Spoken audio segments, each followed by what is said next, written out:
I'm Shannon Merrill, and my talent is drawing / painting. I like to do both. Started out kind of doodling on paper like we all do in school, and then I started realizing that, like, for instance, I love watching like Disney movies, so I would think of like a character in my head and remember exactly what they looked like, and I would just doodle it in class. And it was really cool to know that I could almost copy, like, write exactly how that character was. So I ended up seeing that I was good at cartoons and stuff like that, and then I went on to drawing a little bit harder things.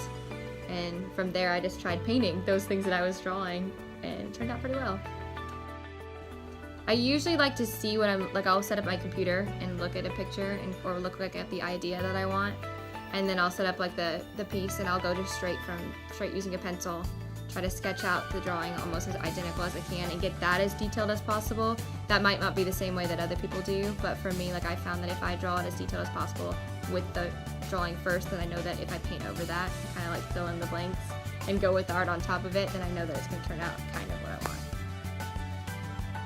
Drawing, I know for a fact since I was younger, like right into grade school, like I'd always just be bored and draw, but it was never a class. And then I would take breaks where I wouldn't do it at all for a long time, and then I would get in a habit of wanting to do it, and I would do a ton of little drawings and then take another like year break. And then so probably about a year ago is when I actually started really trying to do pieces. And then one day I knew that my boyfriend, his birthday was coming up. So I was like, well, painting is free, so I might try to paint him a painting, and I've never painted before, and it turned out good. There's one person on Instagram. I guess it's not sad nowadays with social media.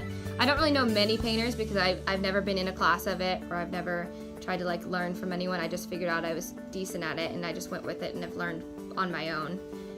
But a guy, and I can't think of his name right now because his Instagram name is different than his own name, but he draws Disney and only Disney, and he uses colored pencils, but he's got the color involved with the sketches, and I love his work. And it made me want to do Rapunzel and all of the little Disney characters because I love Disney too. So he's probably like my one inspiration to like branch out and try different things. My probably shortest piece I've done, and it's silly, but I like want it to be perfect. Like the shortest time it takes me to do from start to finish, from like the drawing process all the way through the painting process, is probably about 10 hours. And then from there, like my hardest one was for sure about 19 to 20 hours. And I just go through it that whole 19 hours. I can't stop. Like, it has to be done. The other day I was looking into doing like what I could do with my job to take care of like kids or people. Like, I always wanted to help people, and I've been good at art, and so I found this thing called art therapy, and I thought that might be a cool job to go into, because then I'm doing two things that I love to do. I might be able to bring it together and have art be a getaway for some kids or even anybody's life that just needs a little bit of something to do.